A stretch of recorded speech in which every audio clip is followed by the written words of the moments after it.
Namaste. My name is Vivekanand. People call me Vivek. Let me take under a minute to tell you about myself. I believe in living a simple life. I believe in thinking differently.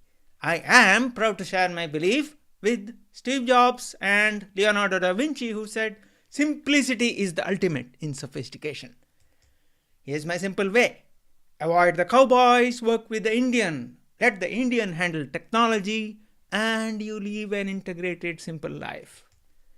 I create videos like this to help you integrate and simplify. So, please do subscribe to my YouTube channel and visit my website, wake-technology.com, for more. My typical presentations follow this format. Why? A three-letter word, why. And it is an acronym for three things combined. Why, how, and you.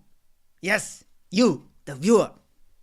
Now, let me begin with a short story. John is a busy businessman and he is meeting Tom, a client. John says, "Good morning, Tom." John is startled when his phone starts ringing.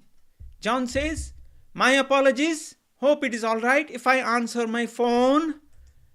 Tom is obviously not happy that the meeting has just started and John's phone has already started ringing.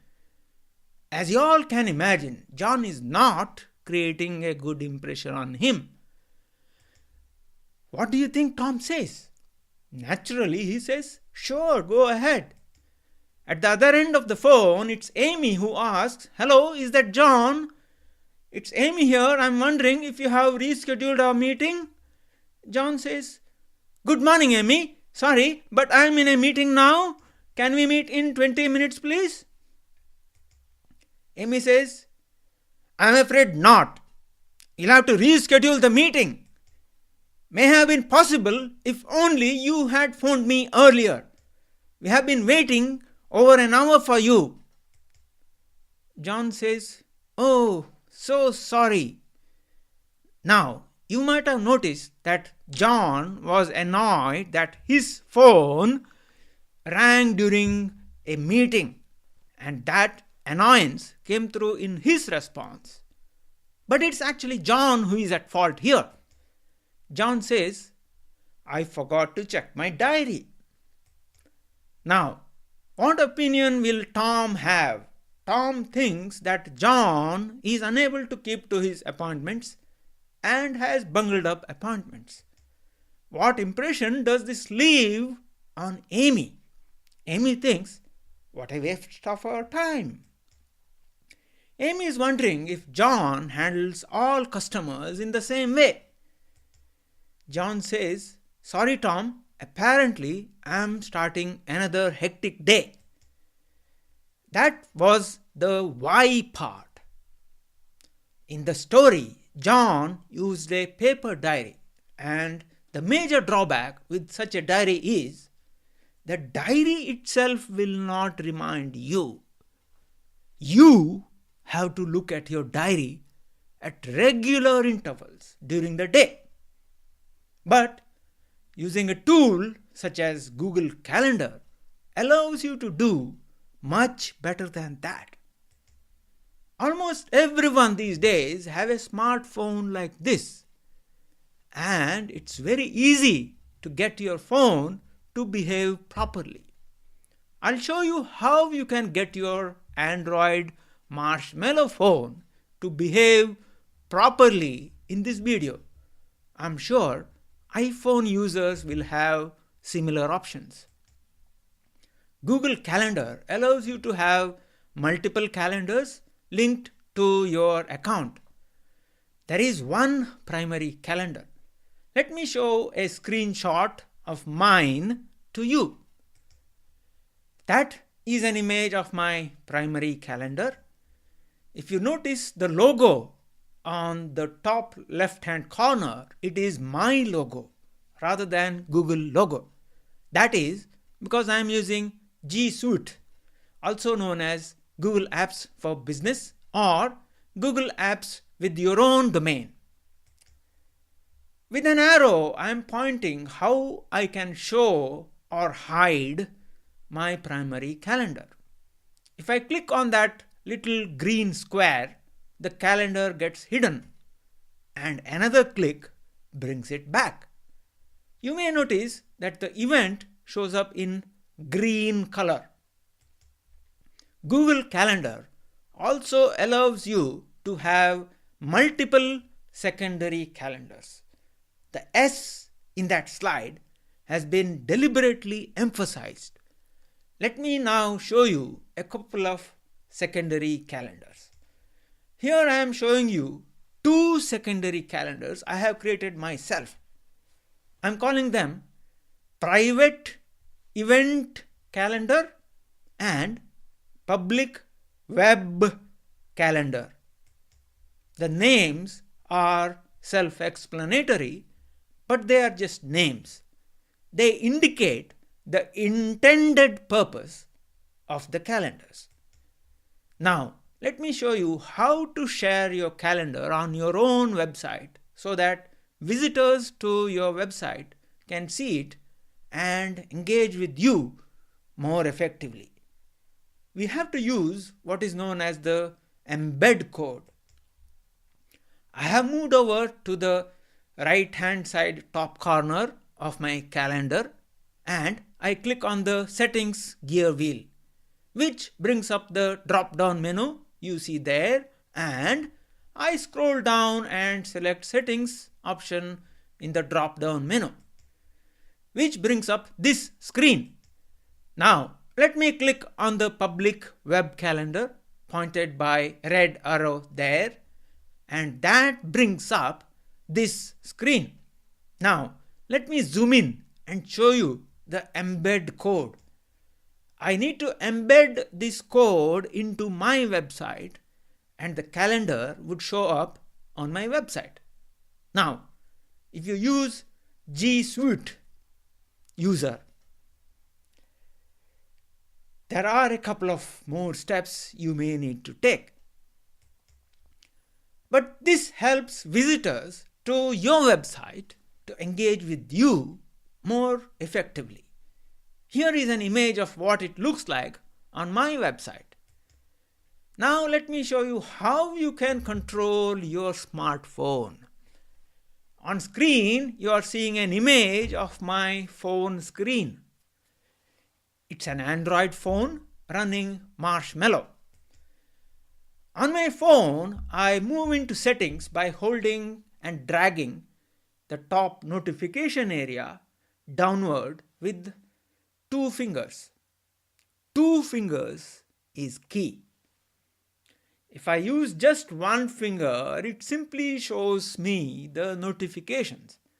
But with 2 fingers, it gets me into settings. But I need to go deeper into settings, and so I need to select the gear wheel at the top of the screen as pointed by the red arrow. These settings are supposed to be used only when you first set up your phone, and that's why they are slightly deep inside. So what you are seeing is settings within settings screen. I scroll down further and touch the sound and notification menu option there. That brings up this screen. Now I select the do not disturb option there, as you can see. Now I scroll down and click on the automatic rules option as pointed by the red arrow there. You would probably see a screen like this.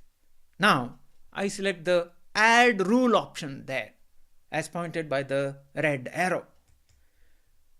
You can add a rule that is time based, or you can add one that is event based. But first you need to key in a name for the rule. I selected event based rule so that I am able to create a rule which puts my phone into do not disturb mode during events in the calendar there. You can make the phone go into do not disturb mode only if you have indicated yes or maybe for the event invitation, or maybe even if you did not reply to the event invitation at all. There are 3 choices for you there. You would also have the option to allow priority notifications and phone calls to get through to you. That is the option pointed by the red arrow there. Or you can set it so that only the alarm clock alarms would get through to you, as pointed by the green arrow. Or maybe you want to be completely disturbance free and select the total silence option there, as pointed by the yellow arrow. I personally prefer the alarms only option, so that should an event happen to be during a time when you should be sleeping and you have set an alarm to wake you up, you will be awakened by the alarm. If you set it to total silence, even the alarm will not disturb you. Just for the sake of completeness, let me tell you what I know of the priority only settings there. Priority only settings are those which override the do not disturb settings. You can have the do not disturb settings overruled by reminders or events as indicated by the slide switches there, or overridden by messages from starred contacts or calls from starred contacts. For this reason, it's highly recommended that you set up all your loved ones, such as your spouse, your children, and maybe parents, as starred contacts, so that the most loved ones for you will always be able to reach you no matter what. That was the how part, and now it's time for the you part. I invite you to put your comments below, sharing your views on calendar. There would be a poll card popping up just about now, which enables you to inform me if this video has been helpful to you or not. The poll card typically shows up on top right corner of your screen as you watch this on YouTube. I would also encourage you to hit the thumbs up icon to indicate you like this video, and subscribe to my YouTube channel by clicking on the subscribe button. Thank you for watching this video. Visit my website wake-technology.com for more. You can certainly reach me through my Google Plus profile, my website, my LinkedIn profile, Facebook, or even Twitter. Thank you.